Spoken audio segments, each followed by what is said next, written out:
DJ की तेज आवाज में बजते गानों से घर के अंदर सोए हुए महेंद्र जी और उनकी पत्नी रुक्मणी की आंखें खुल गई।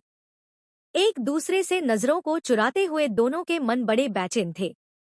उनके घर से बिल्कुल मिला हुआ दूसरा मकान उनके छोटे भाई राघव का है और कल उसकी बेटी की बारात आनी है। उसी की मेहंदी के संगीत का कार्यक्रम चल रहा है, लेकिन जमीन को लेकर हुई गलतफहमी के चलते दोनों भाइयों में पिछले 2 बरस से बातचीत और आना जाना बिल्कुल बंद था।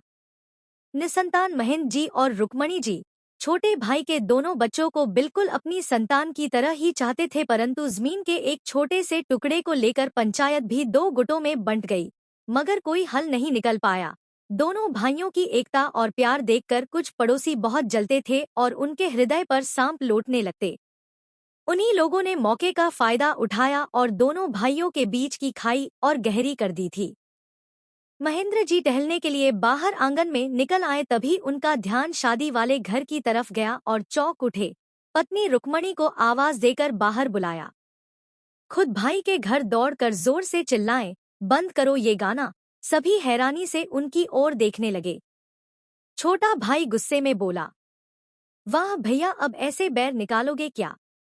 महेंद्र जी ने बोले, छोटे पीछे आंगन में आग लग गई है, जल्दी पानी का इंतजाम कर। इतने में सभी ने देखा रुक्मणी जी ने अपने आंगन से पाइप लगाकर आग पर पानी फेंकना शुरू भी कर दिया था।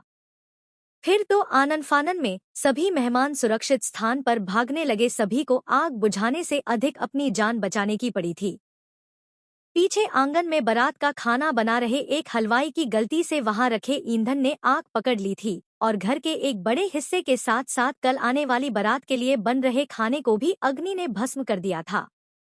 बहुत देर बाद आग पर तो काबू कर लिया गया, मगर अब छोटे भाई को कल बारात की चिंता सताने लगी थी। जिन पड़ोसियों को अपना हमदर्द समझे बैठा था, वो तो संकट की घड़ी देखते ही वहां से कब के ओझल हो चुके थे।